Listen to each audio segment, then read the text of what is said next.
Baik, terima kasih atas kesempatan yang telah diberikan. Pada hari ini saya akan menjelaskan dari hasil proposal yang telah saya buat dalam bentuk PPT, yaitu pengaruh teknologi multimedia terhadap transformasi industri hiburan digital. Tapi sebelumnya, saya akan memperkenalkan diri. Perkenalkan, saya Jessica Martasangki dengan NIM 25021100600061 dari kelas D, mata kuliah Bahasa Indonesia Informatika 2025. Dan kita masuk kepada bab pertama, yaitu pendahuluan. Latar belakang. Dengan kemajuan teknologi multimedia membuat cara kita menikmati hiburan berubah total. Masyarakat tidak lagi bergantung pada televisi atau radio, karena musik, film, dan berbagai konten kini bisa diakses dengan mudah melalui platform digital. Layanan streaming membuat orang bebas memilih apa yang ingin mereka tonton atau dengarkan, tanpa terikat waktu. Industri game juga berkembang pesat, melahirkan komunitas global dan kompetisi e-sport yang semakin profesional. Media sosial seperti TikTok dan Instagram menambah warna baru dengan konten kreatif yang cepat menyebar dan membentuk tren budaya populer. Hadirnya teknologi VR dan AR memperkaya pengalaman hiburan dengan format yang lebih imersif, mulai dari konten virtual hingga tur digital. Di tengah perubahan ini, konten kreator menjadi aktor penting yang mendorong inovasi dan membuka peluang ekonomi kreatif. Transformasi digital ini tidak hanya mengubah pola konsumsi, tetapi juga membawa karya kreatif Indonesia ke panggung internasional. Dan kita masuk pada slide berikutnya, yaitu rumusan masalah dan tujuan penelitian. Kita masuk ke dalam rumusan masalah. Jadi apa sih yang menjadi rumusan dari masalah dari penelitian ini? Yang pertama yang saya ambil itu bagaimana teknologi multimedia seperti streaming, game digital, media sosial, VR, dan IR, konten kreator, memengaruhi pola konsumsi hiburan masyarakat.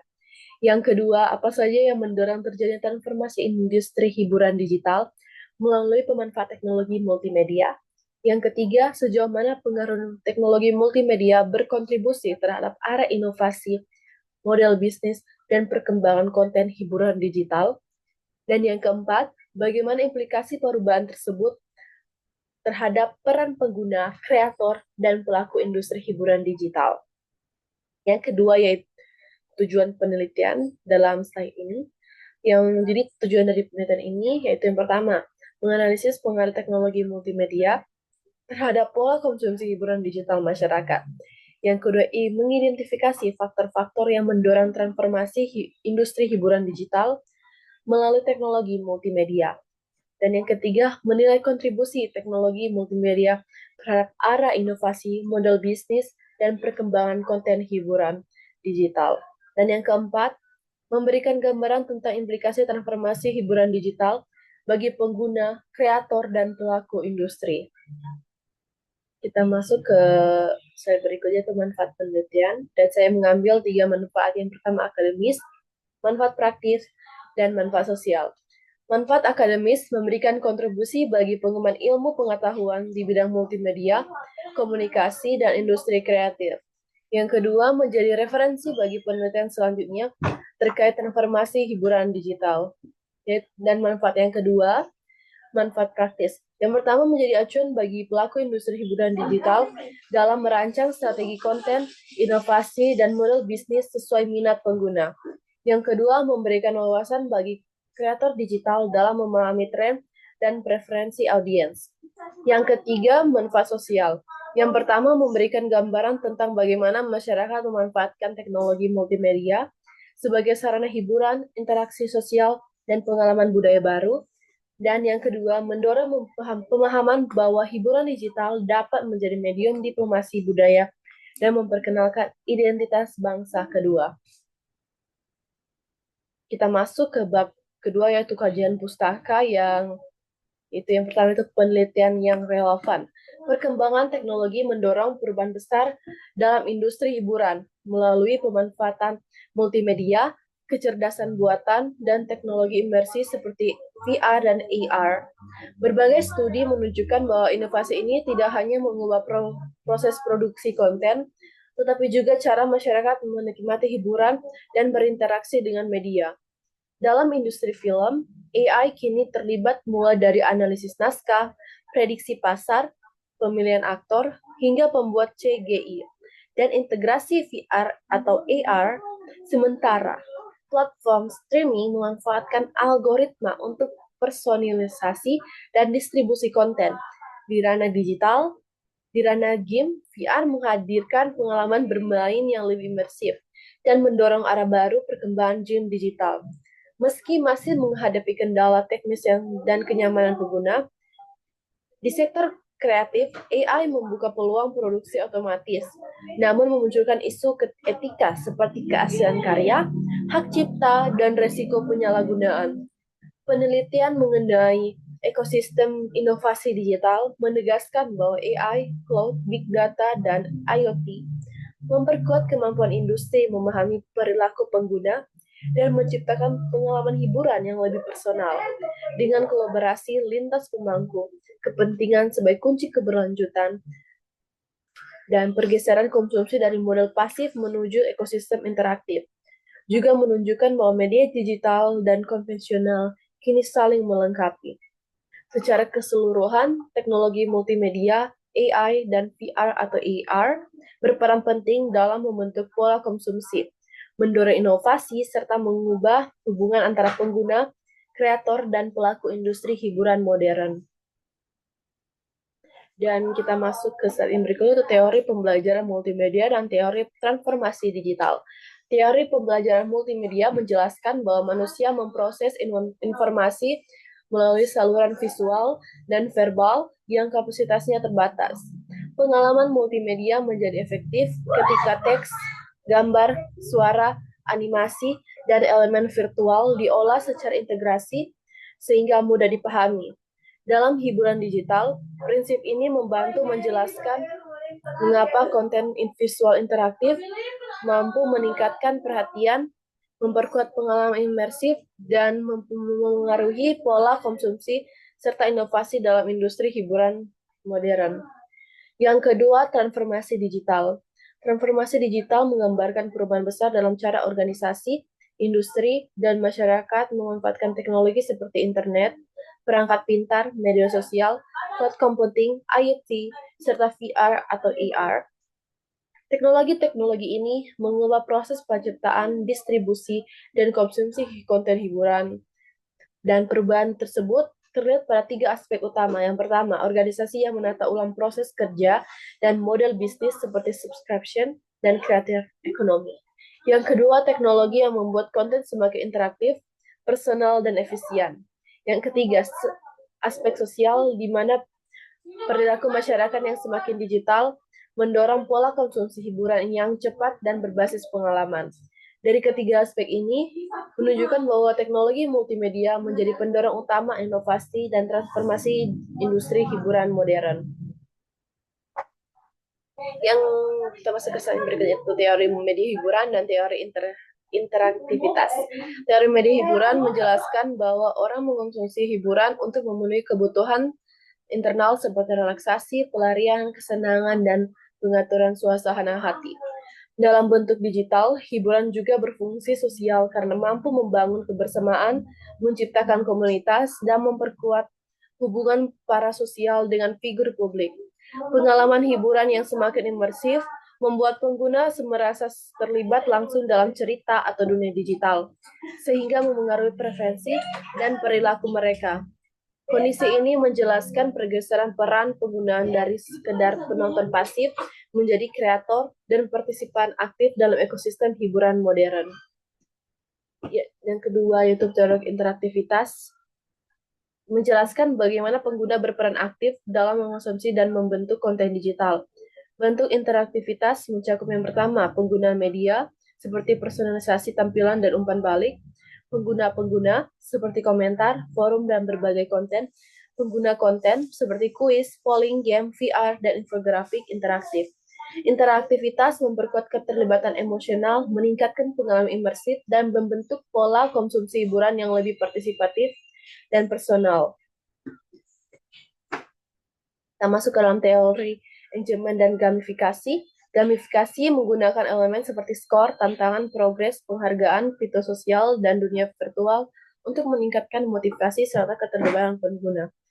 Elemen-elemen ini bekerja karena mampu memenuhi kebutuhan psikologis seperti rasa mampu, otonomi, dan keterhubungan. Ketika kebutuhan tersebut terpenuhi, pengguna cenderung lebih fokus, bertahan lama, dan memberikan respons positif terhadap platform. Meski begitu, dampaknya tidak selalu sama seperti fitur sosial. Yang kurang tepat dapat menurunkan kualitas pengalaman. Sementara elemen imersif dapat memperkuat rasa keterhubungan tanpa selalu meningkatkan rasa kendali. Yang berikutnya teori teknologi virtual reality atau VR. VR menghadirkan pengalaman imersif melalui lingkungan visual buatan yang memungkinkan pengguna merasakan aktivitas yang sulit dilakukan di dunia nyata, seperti konser atau tur budaya virtual. Meski potensinya besar, tingkat adopsinya masih rendah karena harga perangkat, kualitas pengalaman, dan persepsi manfaat. Penggunaan VR dipengaruhi oleh kemudahan kegunaan, kenyamanan, pengalaman emosional, serta faktor sosial dan keamanan. Penelitian terbaru menekankan pentingnya memahami proses adopsi VR secara menyeluruh, mulai dari sikap awal pengguna hingga keputusan untuk benar-benar menggunakannya. Termasuk dalam teori konvergensi media. Konvergensi media menggambarkan penyatuan berbagai bentuk media, teknologi, dan praktik komunikasi. Fenomena ini sebenarnya sudah muncul sejak era analog, namun digitalisasi membuat prosesnya berlangsung jauh lebih cepat. Dalam era digital, konvergensi terlihat melalui integrasi platform, perangkat, dan konten yang menghasilkan pengalaman hiburan yang lebih interaktif dan personal. Konvergensi juga mendorong perubahan model bisnis, memperluas peran kreator digital, serta mengamburkan batas antara produsen dan konsumen. Di balik peluang tersebut, terdapat tantangan seperti regulasi, dominasi platform besar, dan kesenjangan akses digital, termasuk kepada teori teknologi disruptif. Inovasi yang awal ini adalah inovasi awalnya sederhana, murah, atau berkualitas rendah, tetapi berkembang hingga menggantikan teknologi mapan. Dalam hiburan digital, layanan streaming, platform kreator, VR, dan implikasi interaktif merupakan contoh teknologi disruptif yang menggeser pola konsumsi tradisional. Perusahaan besar seringkali kesulitan beradaptasi karena struktur dan nilai internal yang kaku, sementara perusahaan baru lebih fleksibel dan berani mengambil resiko. Hal ini menjelaskan mengapa banyak inovasi besar dalam hiburan digital muncul dari startup atau platform baru. Kita masuk dalam teori kecerdasan buatan dalam industri kreatif. AI kini mengubah cara konten hiburan dibuat, diproduksi, dan dinikmati. Teknologi ini mampu menghasilkan gambar, musik, teks, animasi, hingga lingkungan virtual, sekaligus mempercepat proses produksi dan meningkatkan kualitas konten. AI juga membantu memulihkan atau memodifikasi arsip lama agar dapat digunakan kembali. Pada sisi konsumsi, AI menganalisis perilaku pengguna untuk memberikan rekomendasi dan pengalaman yang lebih personal. Yang meski menawarkan banyak peluang, AI juga memunculkan tantangan etis seperti deepfake, manipulasi konten, dan menurunnya kepercayaan publik. Secara keseluruhan, AI menjadi salah satu pendorong utama inovasi transformasi dalam ekosistem hiburan digital. Kita masuk kepada bab 3, metode penelitian. Jadi, dari yang pertama itu jenis penelitian. Penelitian ini menggunakan pendekatan kuantitatif eksploratory untuk menjelaskan hubungan antara teknologi multimedia seperti streaming, game digital, media sosial, VR atau AR, dan AI dengan perubahan pola konsumsi hiburan, inovasi industri, serta pergeseran peran pengguna dan kreator. Pendekatan ini sesuai dengan kajian pustaka yang menunjukkan bahwa teknologi digital memicu perubahan perilaku, interaktivitas, dan model bisnis dalam industri hiburan modern. Yang kedua yaitu metode penelitian. Penelitian ini menggunakan survei kuantitatif, menggunakan fenomena yang diteliti berkaitan dengan pengalaman pengguna hiburan digital variabel dan yang dapat diukur melalui persepsi intensitas pengguna, serta banyak penelitian VR atau AR, AI, dan media digital menggunakan survei untuk memetakan perilaku pengguna. Survei dilakukan secara online agar sesuai dengan karakteristik responses aktif yang aktif menggunakan platform digital. Dan kita masuk pada poin-poin yang di poin yang ketiga ini, itu subjek penelitian. Yaitu yang pertama, subjek penelitian adalah pengguna aktif hiburan digital, yaitu individu yang menggunakan layanan streaming, game digital, media sosial, VR atau AR, atau mengikuti konten kreator. Pemilihan subjek didasarkan pada penelitian yang menunjukkan bahwa transformasi hiburan digital sangat dipengaruhi oleh perilaku pengguna dan tingkat interaktivitas mereka. Yang kedua, populasi penelitian. Populasi mencakup masyarakat usia 17 tahun sampai 40 tahun, kelompok yang paling dominan dalam penggunaan layanan streaming, game digital, dan e-sport, media sosial berbasis konten kreator, teknologi VR atau AR, dan terakhir platform hiburan berbasis AI. Yang kedua, teknik mengambil sampel. Teknik yang digunakan adalah purposive sampling dengan kriteria yang pertama, menggunakan hiburan digital minimal 3 kali per minggu. Yang kedua, pernah menggunakan setidaknya 2 bentuk teknologi multimedia. Dan yang ketiga, memahami atau pernah terpapar fitur AI seperti rekomendasi konten. Teknik ini dipilih agar data relevan dengan volume transformasi hiburan digital. Yang kedua, yang keempat, jumlah sampel. Jumlah sampel yang direncanakan 120 sampai 150 responden. Jumlah yang memadai untuk analisis regresi dan sesuai standar penelitian kuantitatif. Yang keempat yaitu instrumen penelitian. Jadi instrumen utama adalah kuesioner tertutup dengan skala Likert 1 sampai 5. Disusun berdasarkan teori multimedia, interaktivitas, user engagement, konvergensi media, dan adopsi VR atau AR. Instrumen akan diujikan validitas dan reliabilitas sebelum digunakan. Jadi yang kedua itu pada bagian pertama sini terdapat indikator instrumen. Yang pertama, pola konsumsi hiburan digital seperti frekuensi streaming game, media sosial, durasi penggunaan, preferensi digital versus konvensional. Yang kedua, pemanfaat teknologi multimedia seperti penggunaan VR atau AR, paparan AI, rekomendasi filter atau filter dan algoritma. Dan yang ketiga interaksi dengan konten kreator. Dan yang terakhir, pengalaman imersif, VR atau AR, game, konser virtual. Kita masuk ke indikator instrumen bagian yang kedua, yaitu transformasi industri hiburan digital seperti inovasi model bisnis, suppression creator economy. Yang kedua, perubahan produksi dan distribusi konten. Yang ketiga, pengalaman hiburan personal dan interaktif. Yang keempat, interaktivitas dan keterlibatan pengguna, seperti komentar, like, share, dan komunitas, interaksi gamifikasi, pengalaman imersif VR atau AR, partisipasi dalam konten kreator. Kita masuk ke indikator instrumen yang bagian yang ketiga, perubahan peran pengguna dan kreator. Ada terbagi dalam 3, penggunaan sebagai konsumen, kreator atau kolaborator, keterlibatan dalam produksi konten digital, persepsi terhadap pergeseran peran dalam ekosistem hiburan. Dan kita masuk ke dalam poin 3.5, yaitu teknik analisis data. Yang pertama, analisis deskriptif menggunakan gambar karakteristik responden dan pola konsumsi hiburan digital. Yang kedua, uji validitas dan reliabilitas, memastikan instrumen mengukur variabel terkait teknologi, multimedia, interaktivitas, dan transformasi digital. Uji asumsi statistik, normalitas, multikolonialitas, dan heterokedastisitas. Yang keempat, analisis inferensial, yaitu regresi linear berganda. Pengaruh teknologi multimedia terhadap pola konsumsi, faktor pendorong transformasi industri hiburan, kontribusi teknologi multimedia terhadap inovasi dan model bisnis, serta implikasi perubahan peran penggunaan dan kreator. Dan Yang kelima yaitu interpretasi hasil menghubungkan temuan dengan teori multimedia, interaktivitas, konferensi media, dan transformasi digital. Dan sekian presentasi dari saya. Jika ada salah dan lain-lain terima kasih.